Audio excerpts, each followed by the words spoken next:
आपल्या सर्वांचे नेते आदरणीय शरद पवार साहेब,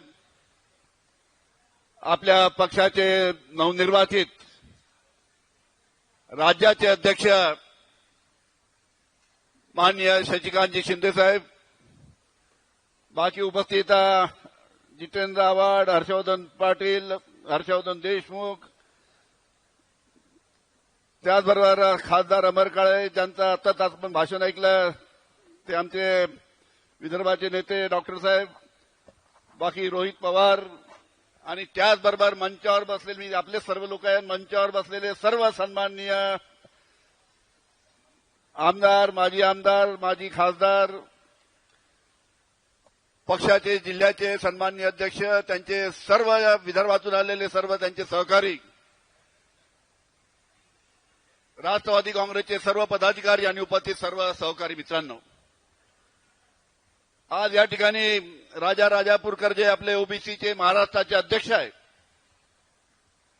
त्यांनी या मंडल यात्रेचं आयोजन आपल्या पक्षाच्या माध्यमातून केलेलं आहे आणि त्याला हिरवी झेंडी दाखवण्यासाठी आदरणीय शरद पवार साहेब आज नागपूरमध्ये आलेले आहेत. सर्वांनी आपल्या भाषणामध्ये मंडल यात्रेचा उद्देश सांगितला आणि खरी गोष्ट आहे, व्हीपी सिंग साहेबांनी जेव्हा मंडल आयोग देशामध्ये लागू केला त्यावेळेस महाराष्ट्राचे मुख्यमंत्री आदरणीय शरद पवार साहेब होते आणि म्हणून ओबीसी समाजाला आरक्षण मिळालं पाहिजे, या मंडल आयोगाचा लाभ झाला पाहिजे, यासाठी आदरणीय शरद पवार साहेबांनी मुख्यमंत्री असताना मंडल आयोगाची अंमलबजावणी महाराष्ट्रामध्ये केली आणि त्याच्यामुळे त्यानिमित्तानं ओबीसी समाजाला त्यानिमित्तानं आरक्षण मिळालं. महाराष्ट्र हे पहिलं राज्य होतं की या मंडल आयोगाची अंमलबजावणी माननीय शरद पवार साहेबांनी केली आहे. देशातलं पहिलं राज्य त्यानिमित्तानं ठरलं. या मंडल आयोगाला विरोध करण्यासाठी आज जो सत्ताधारी पक्ष आहे त्यांनी कमंडल यात्रा काढली. त्यांचा या मंडल आयोगाला विरोध होता, व्हीपी सिंग साहेबांच्या निर्णयाला विरोध होता, आदरणीय शरद पवार साहेबांनी याची अंमलबजावणी केली त्याला विरोध होता आणि त्याच्या विरुद्ध कमंडल यात्रा काढण्यात आली. या मंडल आयोगामध्ये व्हीपी सिंग साहेबांचं जे दिल्लीमध्ये सरकार होतं ते सरकार सुद्धा त्यानिमित्तानं व्हीपी सिंग साहेब राहिले नाही, अशा पद्धतीनं जी सत्याची सत्ताधारी पक्ष त्यांनी या मंडल आयोगाच्या विरोधात काम केलं आणि आज 30 मंडळी ज्यांनी या मंडल आयोगाला विरोध केला, कमंडल यात्रा काढली, आज 30 मंडळी आम्ही ओबीसी समाजाचे करते धरते आहे या पद्धतीनं भाष्य करतायत. अरे महाविकास आघाडीच्या माध्यमातून, काँग्रेस, राष्ट्रवादी, शिवसेनेच्या माध्यमातून जातीनिहाय जनगणना झालीच पाहिजे याचा आग्रह महाविकास आघाडीच्या सर्व घटक पक्षांनी घेतला. सर्वांनी सांगितलं की जातीनिहाय जनगणना झाली पाहिजे. त्याविरुद्ध सरकार एक शब्द बोलायला तयार नव्हतं. राहुलजी गांधी आणि बाकी सर्व महाविकास आघाडीच्या नेत्यांनी लोकसभेमध्ये भाषणं केलेत, पण जेव्हा सत्ताधारी पक्षाच्या लक्षात आलं की हा पक्ष हा जातीनिहाय जनगणनाच्या बाबतीत आता त्यानिमित्तानं लोकांमध्ये आक्रोश होत आहे आणि त्यावेळेस नाईलाजाने सत्ताधारी पक्षाला जातीनिहाय जनगणनाचा निर्णय घ्यावा लागला आणि तसा जाहीर करावा लागला. आणि आज ते सांगतात की जातीनिहाय जनगणना आम्ही आणली, मागणी महाविकास आघाडीच्या सर्व घटक पक्षाची होती. आदरणीय शरद पवार साहेब आहे, काँग्रेसचे नेते आहेत, या सर्वांची मागणी होती, त्यामुळे हा निर्णय त्या निमित्तानं घ्यावा लागला. आणि म्हणून ही आपली मंडल यात्रा ही संपूर्ण महाराष्ट्राच्या सर्व जिल्ह्यामध्ये जाणार आहे आणि ही जात असतानाच आपल्याला माहित आहे की मधल्या काळामध्ये लोकसभेची निवडणूक झाली, नंतर विधानसभेची निवडणूक झाली. लोकसभेमध्ये एक चित्र, विधानसभेमध्ये एक चित्र. आता विधानसभेमध्ये अशा पद्धतीचं चित्र कसं आलं त्याची चर्चा त्यानिमित्तानं देशात नाही जगात चालू आहे. आपल्याला माहित आहे की 3 दिवसापूर्वी राहुलजी गांधी यांनी आपल्या सर्वांसमोर कशा पद्धतीनं विधानसभेच्या निवडणुकीमध्ये मताची चोरी झाली याच्या बाबतीत अतिशय अभ्यासपूर्वक असं आपल्याला त्या निमित्तानं प्रेझेंटेशन दिलं. आणि त्यावेळेस त्यांनी सांगितलं, ज्या 4-5 गोष्टी अतिशय महत्वाच्या त्यांनी सांगितल्या, त्यामध्ये त्यांनी सांगितलं की काही घरामध्ये जे एका खोलीचं घर आहे, त्या एका खोलीच्या घरामध्ये 80-80 मतदार, 40-40 मतदार, खोटे मतदार त्या निमित्तानं अनेक मतदारसंघामध्ये त्याचं नाव टाकण्यात आलं. त्याच्यामुळे या निवडणुकीच्या मध्ये मतदार याद्या होत्या, मतदारिक होते, आणि त्याच्यामुळे हा विधानसभेमध्ये कशा पद्धतीनं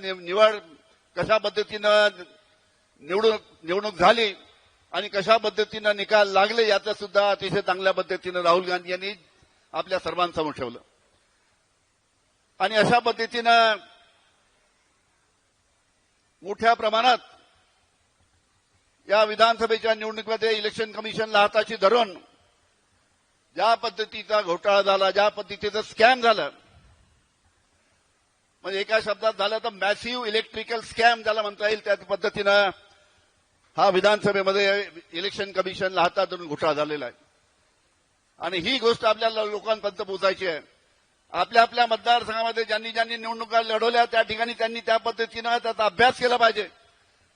अनेक आमदार जे त्या विधानसभेच्या निवडणुकीमध्ये पराजय झाला त्यांनी त्याचा अभ्यास करणं चालू केलं, आणि अनेक मतदारसंघामध्ये आता मोठे मोठे घोटाळे हळूहळू घोटाळे पुढे येत आहे. आणि म्हणून त्यांनी त्या पद्धतीने आपल्या मतदारसंघामध्ये त्याचा अभ्यास करावा. आणि हा अभ्यास करत असतानाच आमचे डॉक्टर राजेंद्र सिंग यांनी सांगितलं की ही यात्रा आता आपला प्रत्येक जिल्ह्यामध्ये मंडल यात्रा जात असताना त्या जिल्ह्याचे जे प्रश्न आहे त्या प्रश्नासाठी आपल्याला या मंडल आयोगाच्या माध्यमातून तिथे मोठा कार्यक्रम होत असताना त्या जिल्ह्यातील प्रश्नासाठी सुद्धा कलेक्टरला त्या निमित्तानं निवेदन देण्याचं काम आपल्याला त्या निमित्तानं करायचं आहे, जेणेकरून हे सरकारसमोर जे जे प्रश्न आहेत, शेतकऱ्यांचे आहे, विद्यार्थ्यांचे आहे, महिलांचे आहे, आदिवासी बांधवांचे आहे, मागासवर्गीयांचे, हे प्रश्न त्या निमित्तानं आपल्याला त्या निमित्तानं सरकारच्या समोर आणले पाहिजे. यासाठी आपली सर्वांनी काम करायचं आहे. आपल्याला माहिती आहे आपण मोठ्या प्रमाणात सर्व शेतकरी आहात. आज शेतकऱ्यांची परिस्थिती काय आहे? अरे, विधानसभेच्या निवडणुकीमध्ये देवेंद्र फडणवीस यांनी विधानसभेच्या निवडणुकीच्या प्रचाराच्या प्रत्येक जाहीर सभेमध्ये सांगितलं की आमचं सरकार आलं तर आम्ही 7-12 कोरा करू, 7-12 कोरा करू, 7-12 कोरा करू. अरे, आता 9 महिन्याला सरकार आलं. ज्यांनी आश्वासन दिलं तेच मुख्यमंत्री झाले, पण त्यानिमित्तानं आपलं आश्वासन त्यानिमित्तानं पूर्ण करायला तयार नाही. हा अतिशय महत्वाचा मुद्दा त्यानिमित्तानं इथे आहे. त्याचबरोबर शेतमालाचा भावाचा आहे. जेव्हा जेव्हा आपला कापूस येतो बाजारात, जेव्हा जेव्हा आपला सोयाबीन येतं, जेव्हा जेव्हा आपला धान येतो, त्याला हे सरकार कशा पद्धतीनं आपला शेतीमालाला भाव देते याची सुद्धा आपल्याला कल्पना आहे. तुम्ही आठवा, जेव्हा सरकार होतं, ज्या उद्धवजी ठाकरे महाराष्ट्राचे मुख्यमंत्री होते, काँग्रेस राष्ट्रवादी शिवसेना सरकार होतं, त्यावेळेस कापसाला आपण 14,000 रुपये प्रति क्विंटल भाव दिला होता. 14,000 रुपये.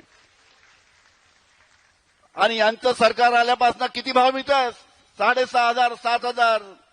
सोयाबीनचा भाव 4,000 वर आला. धानाचा भाव पहा काय आहे. अशा पद्धतीनं शेतमालाला त्या निमित्तानं भाव मिळत नाही. आज त्याचबरोबर रासायनिक खताचा मोठी समस्या आहे. खतं मिळत नाही, मिश्र खतं मिळत नाही, युरिया मिळत नाही, डीएपी मिळत नाही. हा सुद्धा विषय त्या निमित्तानं आपल्या प्रत्येक जिल्ह्यामध्ये आपल्याला मांडायचा आहे. आणि त्याचबरोबर एक मोठा विषय आहे तो म्हणजे इलेक्ट्रॉनिक मीटरचा, इलेक्ट्रिकल जे मीटर आहे इलेक्ट्रॉनिक लावायचा आग्रह. मी सर्व सहकार्यांना सांगतो की इलेक्ट्रॉनिक मीटर लावायचा आग्रह हे सरकार करते आहे. ज्या ठिकाणी त्याला विरोध होत नाही तिथे इलेक्ट्रॉनिक मीटर लावून राहिले, आणि ज्या ठिकाणी विरोध होतो तिथे इलेक्ट्रॉनिक मीटर लावत नाही. त्याच्यामुळे आपल्या गावामध्ये, आपल्या शहरामध्ये जेव्हा जेव्हा हे इलेक्ट्रॉनिक मीटर लावायला येईल त्याला विरोध करण्याचं काम सुद्धा त्या निमित्तानं आपल्याला या ठिकाणी करायचं आहे. त्याचबरोबर आपले जे ग्रामीण भागातील जे श्रावणबाळचे लाभार्थी आहेत, संजय निराधारचे लाभार्थी आहेत, त्यांना त्या निमित्तानं आज महिन्याचे 6 महिन्याचे त्यांना पैसे मिळत नाही. अशा प्रकारची संपूर्ण परिस्थिती आहे. अरे, जे कॉन्ट्रॅक्टर आहे, मी पाहायला जे इरिगेशनचे कॉन्ट्रॅक्टर आहे, जे पीडब्ल्यूडीचे कॉन्ट्रॅक्टर आहे, जे जिल्हा परिषदेचे कॉन्ट्रॅक्टर आहे, त्यांचे सुद्धा 90,000 कोटीचे बिल पेंडिंग आहे. 90,000 कोटीचे. आतापर्यंत शेतकरी आत्महत्या करत होते. शेतकऱ्यांनी 2 वर्षामध्ये 6,200 आत्महत्या केल्या आतापर्यंत. 50% विदर्भातील आहे. अजून चालू दे आत्महत्या. आता कॉन्ट्रॅक्टर लोक आत्महत्या करायला लागले. सांगली जिल्ह्यामध्ये एका तरुण कॉन्ट्रॅक्टरनी आत्महत्या केली. अशा पद्धतीचे सरकार त्या निमित्तानं ही गोष्ट सुद्धा आपण सर्वांनी लक्षात ठेवायला पाहिजे.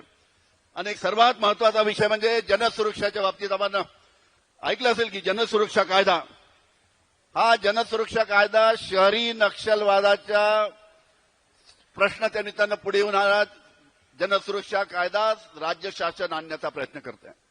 जो कोणी शासनाच्या विरोधात बोलेल, जो कोणी शासनाच्या विरोधी आवाज उचलेल, त्याच्यावर या जनसुरक्षा कायद्याच्या माध्यमातून तो शेतकरी असो, विद्यार्थी असो, महिला असो, त्यांच्यावर कारवाई सुद्धा या जनसुरक्षा कायद्याच्या माध्यमातून होऊ शकते.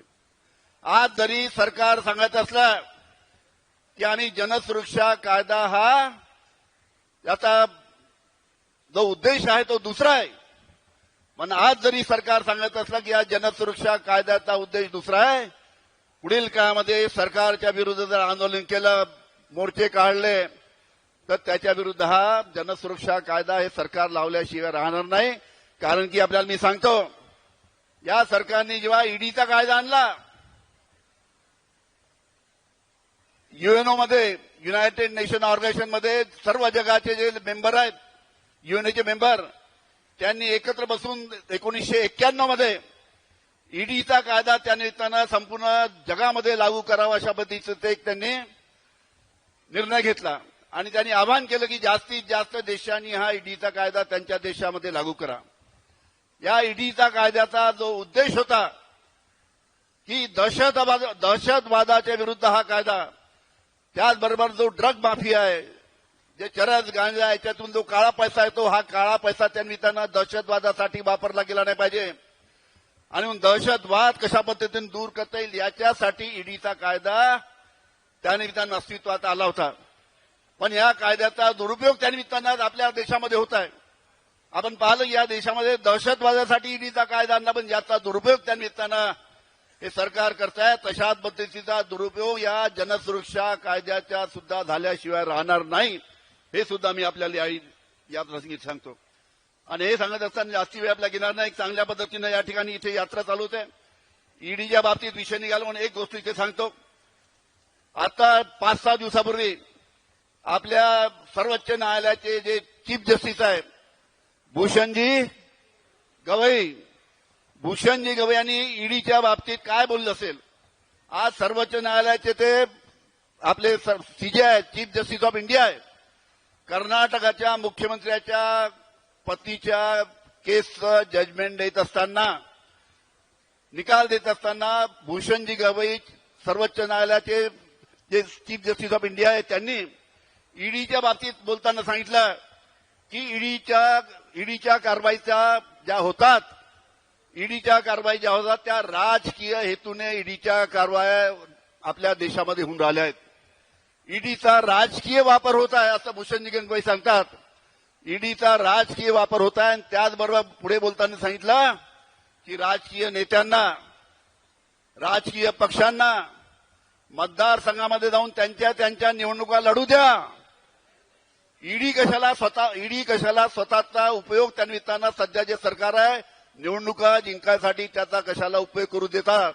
अशा पद्धतीचा आपला म्हणजे ईडीला विचारलं की आपला राजकीय वापर आपण का होऊ देता, अशा प्रकारचं सुद्धा भूषणजी गवई यांनी सांगितलं. आणि याच्यापुढे त्यांनी एक वाक्य सांगितलं की मी महाराष्ट्राचा आहे आणि महाराष्ट्रामध्ये ईडीने काय काय केलं हे मला सगळं माहित आहे. आणि म्हणजे महाराष्ट्रामध्ये झालं, आता ते सर्व देशामध्ये होऊ देऊ नका, नाही तर मला तुमच्यावर कारवाई करावं लागेल, असा पद्धतीचा सुद्धा भूषणजी गवई यांनी सांगितलं. आणि म्हणून माझा एकच आहे, जनसुरक्षेच्या बाबतीत आज जरी हे सरकार उद्देश चांगला सांगत असला तरी ईडीचा जसा दुरुपयोग झाला, ईडीच्या कायद्याचा जसा दुरुपयोग झाला, तसा जनसुरक्षा कायद्याचा सुद्धा दुरुपयोग झाल्याशिवाय राहणार नाही, इतका इथे सांगतो. आणि मोठ्या संख्येने आपण सर्व या ठिकाणी आलात, तर आपल्या सर्वांचं या ठिकाणी मी मनपूर्वक आभार मानतो, आपल्या सर्वांचं स्वागत करतो आणि माझे 2 शब्द संपवितो. धन्यवाद.